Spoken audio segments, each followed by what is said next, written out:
Motor development. बालक जन्म देते ही हाथ पैर फेंकता है, सिर उठाता है, गर्दन घुमाता है, अपनी जितनी भी मांसपेशियां है उस पर कंट्रोल करता है यानी नियंत्रण करता है। इसी को हम कहते हैं मोटर डेवलपमेंट।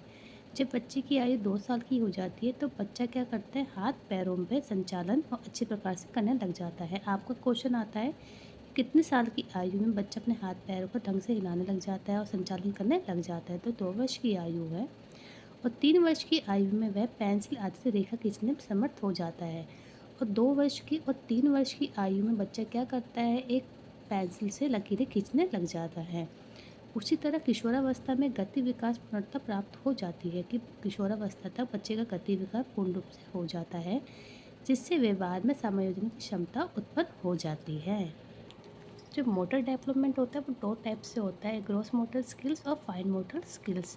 जो ग्रॉस मोटर स्किल्स क्या होते हैं, जितनी भी हमारी बड़ी मांसपेशियाँ होती है, जैसे आर्म्स हो गए, लेग्स हो गए, तो इसको ग्रॉस मोटर स्किल्स होते हैं। जब बच्चा इसमें कंट्रोल करने लग जाता है तो उसे ग्रॉस मोटर स्किल्स कहते हैं।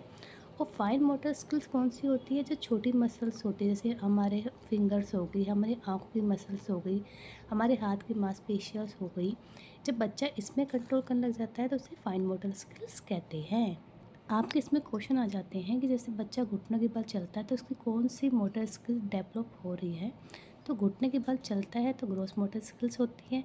दौड़ना, कूदना, वॉकिंग, रनिंग, जंपिंग, जो भी बच्चा बड़ी मांसपेशियाँ जहाँ भी बड़ी मसल्स आ जाती है उसे ग्रॉस मोटर स्किल्स कहते हैं। जैसे घुटने का बल चलना, दौड़ना, कूदना, वॉकिंग, रनिंग, जंपिंग, ये सभी ग्रॉस मोटर स्किल्स आ जाएगी। फाइन मोटर स्किल्स में आ जाएगा, बच्चा ड्राइंग कर रहा है, पेंटिंग कर रहा है, अपनी अपने नेल्स से कोई कार्य कर रहा है, या अपने जो बटन होते हैं वो बटन बंद कर रहा है कपड़ों के, या उंगलियों अंगूठों के जरिए कुछ उठा रहा है, तो ये सब क्या आ जाएगी, फाइन मोटर स्किल्स। हमेशा जो डेवलपमेंट होती है वो ग्रोस टू फाइन होती है।